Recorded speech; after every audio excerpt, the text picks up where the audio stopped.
जब technical education और तकनीकी शिक्षा की बात आती है तो स्टूडेंट प्रायः उलझन में पड़ जाते हैं। वो सोचते हैं क्या करें क्या नहीं करें, जनरल एजुकेशन में एडमिशन लें कि टेक्नोलॉजी में एडमिशन लें, कुछ समझ में नहीं आता है।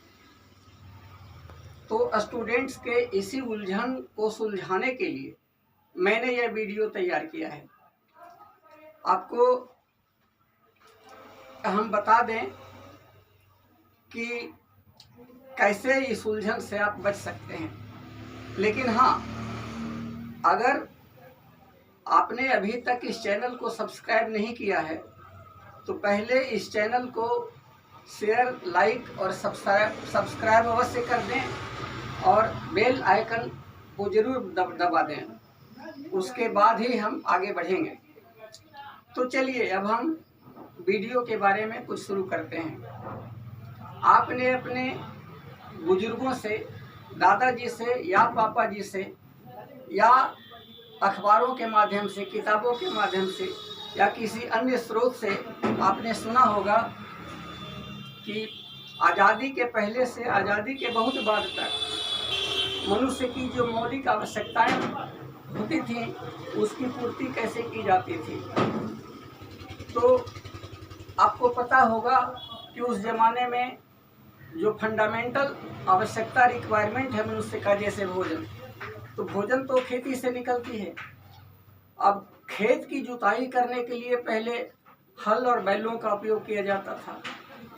सिंचाई के लिए बरसात का पानी उपयोग किया जाता था और बाकी काम जैसे फसलों की कटाई और उसके फसल से दानों का निष्कासन मैन पावर की सहायता से होता था। ये सारी चीज़ें बहुत आसानी से हो जाती थी।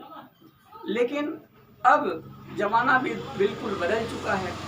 अब न तो वो हल बैल ही रहे और न ही बरसात का पानी रहा। हालांकि जहाँ तहाँ सरकार ने बड़ी बड़ी नदियों से नहरें निकाली हैं, लेकिन नदियाँ जो हैं वो सूख रही हैं और जब नदी में पानी नहीं तो नहर क्या करेगा। मतलब इस समस्या के समाधान के लिए अब खेतों की जुताई के लिए हर और बैलों की जगह पर ट्रैक्टर आ गए हैं। पटाई के लिए नहरों का पानी नहीं है, नदियों में पानी नहीं है, बरसात नहीं होते हैं तो मोटर से जमीन के भूगर्भ का पानी निकाला जाता है। और मैन पावर तो है, लेकिन अब मैन पावर के बदले में जो है हार्वेस्टिंग मशीन आ गए हैं। हार्वेस्टिंग मशीन से फसलों की कटाई होती है, उससे दाने निकाले जाते हैं।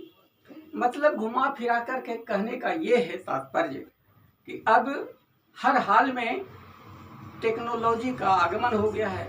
हमारे हर काम के लिए, घर से बाहर तक के लिए तकनीकी शिक्षा की आवश्यकता हो गई है। टेक्नोलॉजी की जानकार चाहिए, टेक्नीशियन का जानकार चाहिए, ट्रैक्टर के लिए टेक्नीशियन चाहिए, बाकी के लिए टेक्नीशियन चाहिए। मतलब हमारे लाइफ के चारों ओर तकनीकी शिक्षा का आवश्यकता बढ़ गया है और हर क्षेत्र में हमें टेक्निकल एजुकेशन लेना पड़ेगा। यह केवल एग्रीकल्चर और कृषि से संबंधित बात नहीं है, हर क्षेत्र में है। जैसे उदाहरण के लिए आप मेडिकल को ले सकते हैं। पुराने ज़माने में जब आदमी की तबीयत खराब होती थी तो जड़ी बूटियों से उस बीमारी का इलाज हो जाता था। लेकिन अब बढ़ते पॉपुलेशन के कारण, बढ़ती आबादी और जनसंख्या के कारण जंगलों की कटाई हो रही है, जड़ी बूटी नष्ट हो रहे हैं, अब जड़ी बूटी उपलब्ध नहीं रहे हैं। तो इन बीमारियों का इलाज करने के लिए कई तरह के परंपराएं चल रही हैं। सरकार जगह जगह पर फार्मासिस्ट रिलेटेड फैक्ट्रीज खोल रही हैं। कल कारखाने, मेडिसिन बनाने के लिए कारखाने खोले जा रहे हैं। मतलब वहाँ भी आपको टेक्निकल शिक्षा की जरूरत पड़ती है। दवाई कैसे बनेगा, दवा बनाने वाली मशीनें होती हैं, ट्रीटमेंट संबंधी है, एक्सरे मशीन है, स्टेथोस्कोप है, वगैरह वगैरह। मतलब मेडिकल के क्षेत्र में भी टेक्निकल शिक्षा का आवश्यकता बढ़ गया है। इसी तरह से हर क्षेत्र में है। कहने का मतलब है कि आधुनिक ज़माने में बिना टेक्नोलॉजी का जीवित रहना मुश्किल है। तो ये सुनने के बाद आपको लगता है आप समझ गए होंगे कि अब मॉडर्न ज़माने में साइंस और टेक्नोलॉजी का कितना महत्व है। See you again, bye. I will come tomorrow with next video. नमस्कार, धन्यवाद।